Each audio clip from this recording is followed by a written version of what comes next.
Conflict resolution is never good if you get upset, if you hear something, you get upset in the beginning. It's never good to just go there. Like, go from the place of being upset.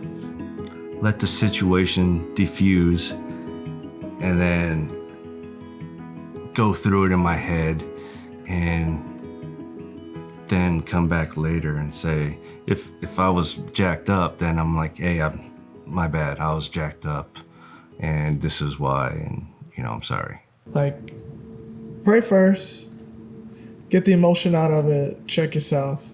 And you still may be a little bit upset going into it, but at least you have had, just like what you learn in the professional setting, if somebody gives you an email and it ticks you off, you don't immediately write them back, or you're just going to, it's not going to look right. Like, take a day, come back to it after you had some time to cool down, and then address it then.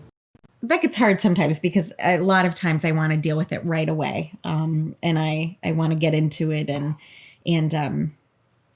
be like, let's fix this right now. But, and that's one thing, learning another person and what works for them and what doesn't work for them. So trying to find that compromise and be patient and let him, ruminate on it. Step away from the argument before it can get nasty. Definitely step away into prayer, into just some quiet time, and then come back come back and peacefully and with some food. Never fight on an empty stomach. Fight on an empty stomach. That's just wrong. Yeah. The first thing that's really, really hard to do is when you are starting to feel yourself getting frustrated, as much as possible, like, look at the person that you are with and think of all the things that have brought you and why you're with them, and remember the things that you love about them and how the objective of this upcoming disagreement is to communicate what your feelings and frustrations are and to listen to what their feelings and frustrations are as well. And to listen with, Rajiv and I use the phrase, listen with your heart. So as much as possible, trying to hear what they're saying and be willing to take critical feedback. Apologize when you realize that you've done something wrong. The faster you apologize, the better. Yeah, again, it's but the husband's always wrong, so it doesn't matter. So just learn that now. The husband's always wrong, and if you say yes, dear, to everything, you'll be okay. Oh, good grief.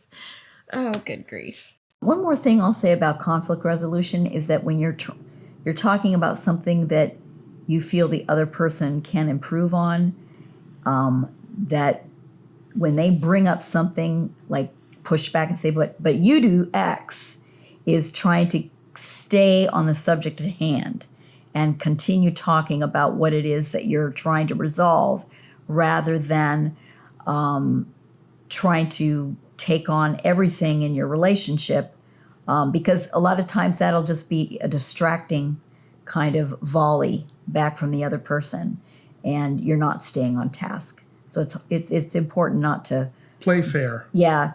Sometimes the best way to resolve a fight is with a compromise. Sometimes the best way to resolve a fight is to not compromise on that issue, but maybe say, you know what, we'll do it Darcy's way for this issue, and maybe on the next issue we'll do it my way. And there's something to be said for compromise, and there's something to be said for just saying, you know what, I was wrong in this case.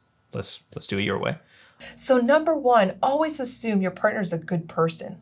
Number 2, assume your partner loves you and is doing what they can to respect you. Even if what they're saying is disrespectful, their intention isn't that. So talking through that in a way that adjusts it rather than reacts to it is very important. And number 3, always assume your partner wants to do good by you, that wants to change to make you happy, that wants to love you in a deeper sense. So with those assumptions in place, you can come with your partner and have a communication that is non-threatening. It's not saying you're defective, you always do this, you never do that. But more so, it's something happened that just upset us, that kind of, muddled the waters. Where do we go from here? How do we bounce back? How can we resolve it? And it could be a quick, easy fix, or it could be a conversation that takes longer because maybe there's a timeout in the middle. Let's just take some time. Let's take a breather because my reactive system is really kicking in and it's hard for me to listen to you right now. And as soon as that breather takes place, we come back to the conversation 5 minutes later. My rational brain has kicked in and we can problem solve and we can resolve the conflict.